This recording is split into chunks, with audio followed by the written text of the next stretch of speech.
What Libertarians Should Learn from the Abolitionists by Murray N. Rothbard, an audio Mises Daily narrated by Clay Barnett.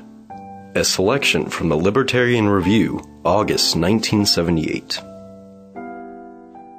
If victories indeed are given end, an end given to us by the requirements of justice, then we must strive to achieve that end as rapidly as we can. But this means that libertarians must not adopt gradualism as part of their goal. They must wish to achieve liberty as early and as rapidly as possible. Otherwise, they would be ratifying the continuation of injustice. They must be abolitionists. The objection is often raised that abolitionism is unrealistic, that liberty, or any other radical social goal, can be achieved only gradually. Whether or not this is true, and the existence of radical upheavals demonstrates that such is not always the case, this common charge gravely confuses the realm of principle with the realm of strategy. The realism of the goal can only be challenged by a critique of the goal itself, not in the problem of how to attain it. Then, after we have decided on the goal, we face the entirely separate strategic question of how to attain that goal as rapidly as possible, how to build a movement to attain it, etc. Thus, William Lloyd Garrison was not being unrealistic when, in the 1830s, he raised the glorious standard of immediate emancipation of the slaves. His goal was a proper one, and his strategic realism came in the fact that he did not expect his goal to be quickly reached.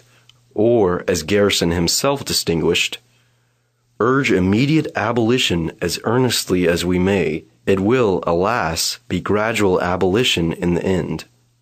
We have never said that slavery would be overthrown by a single blow. That it ought to be, we shall always contend. The Liberator, August 13th, 1831. From a strictly strategic point of view, it is also true that if the adherents of the pure goal do not state the goal and hold it aloft, no one will do so, and the goal therefore will never be attained. Furthermore, since most people and most politicians will hold to this middle of whatever road may be offered to them, the extremist, by constantly raising the ante, and by holding a pure or extremist goal aloft, will move the extremes further over and will therefore put the middle further over in his extreme direction. Hence, raising the ante by pulling the middle further in his direction will, in the ordinary pulling and hauling of the political process, accomplish more for that goal, even in the day-to-day short run, than any opportunistic surrender of the ultimate principle.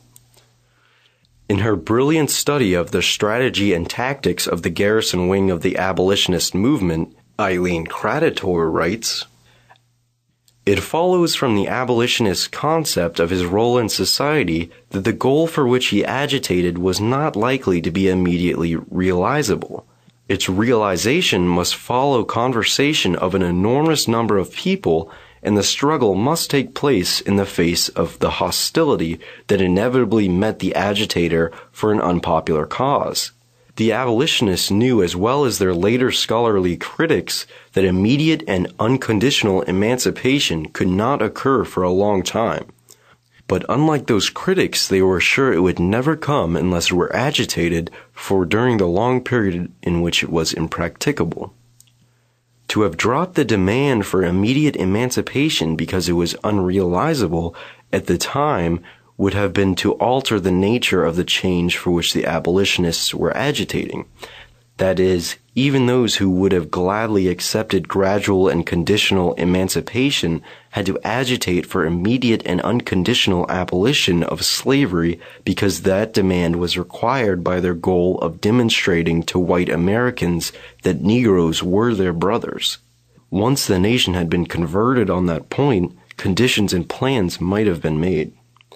The refusal to water down the visionary slogan was, in their eyes, eminently practical, much more so than the course of the anti-slavery senators and congressmen who often wrote letters to abolitionist leaders justifying their adaptation of anti-slavery demands to what was attainable.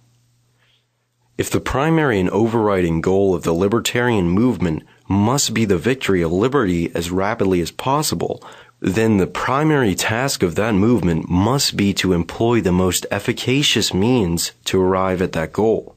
To be efficacious, to achieve the goal of liberty as quickly as possible, it should be clear that the means must not contradict the ends. For if they do, the ends are being obstructed instead of pursued as efficiently as possible. For the libertarian, this means two things: that he must never deny or fail to uphold the ultimate goal of libertarian victory, and that he must never use or advocate the use of unlibertarian means of aggression against the persons or just property of others. Thus, the libertarian must never, for the sake of alleged expediency, deny or conceal his ultimate objective of complete liberty, and he must never aggress against others in the search for a world of non-aggression. For example, the Bolsheviks, before the revolution, financed themselves partially by armed robbery in the name of expropriating capitalists. Clearly, any use of aggression against private property in order to finance the libertarian movement, in addition to being immoral by libertarian principles, would cut against those principles themselves and their ultimate attainment. At this point, any radical movement for social change, including the libertarian movement, has to face an important, realistic problem. In the real world, the goal for the libertarian, the disappearance of the state and its aggressive coercion, unfortunately cannot be achieved overnight.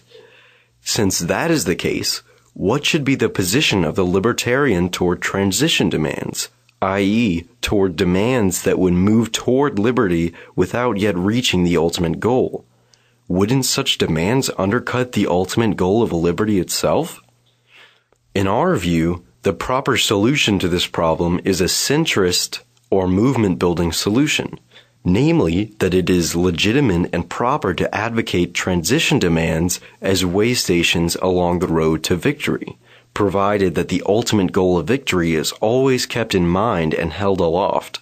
In this way, the ultimate goal is clear and not lost sight of, and the pressure is kept on so that transitional or partial victories will feed on themselves rather than appease or weaken the ultimate drive of the movement.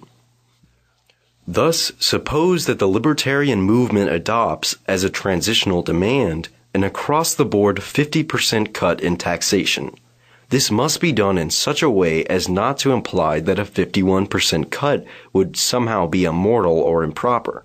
In that way, the 50% cut would simply be an initial demand rather than an ultimate goal in itself, which would only undercut the libertarian goal of total abolition of taxation.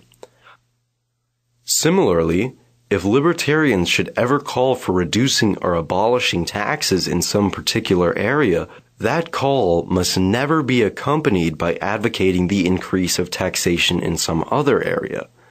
Thus, we might well conclude that the most tyrannical and destructive tax in the modern world is the income tax, and therefore that first priority should be given to abolishing that form of tax. But the call for drastic reduction or abolition of the income tax must never be coupled with advocating a higher tax in some other area, e.g. a sales tax, for that indeed would be employing a means contradictory to the ultimate goal of tax abolition.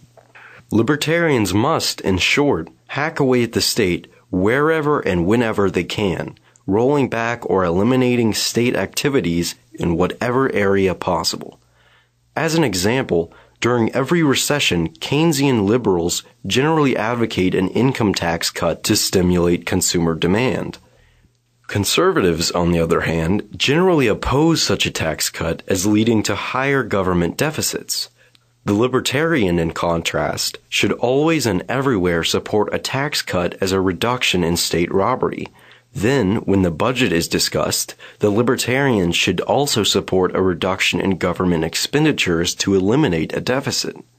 The point is that the state must be opposed and whittled down in every respect and at every point, in cutting taxes or in cutting government expenditures.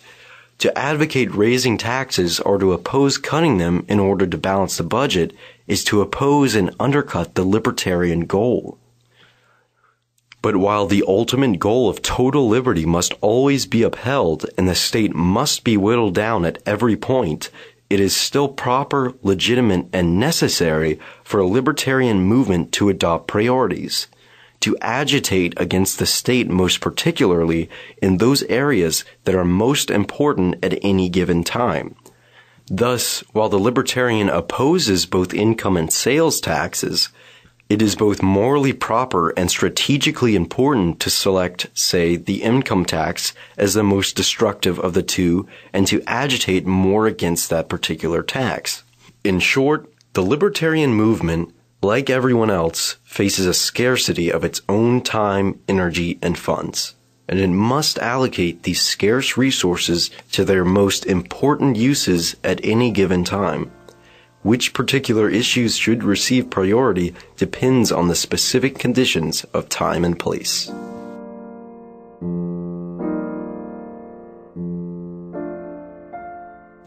The Mises Institute hopes you have enjoyed this audio Mises Daily. For a world of free market literature, media, and discussion, visit Mises.org.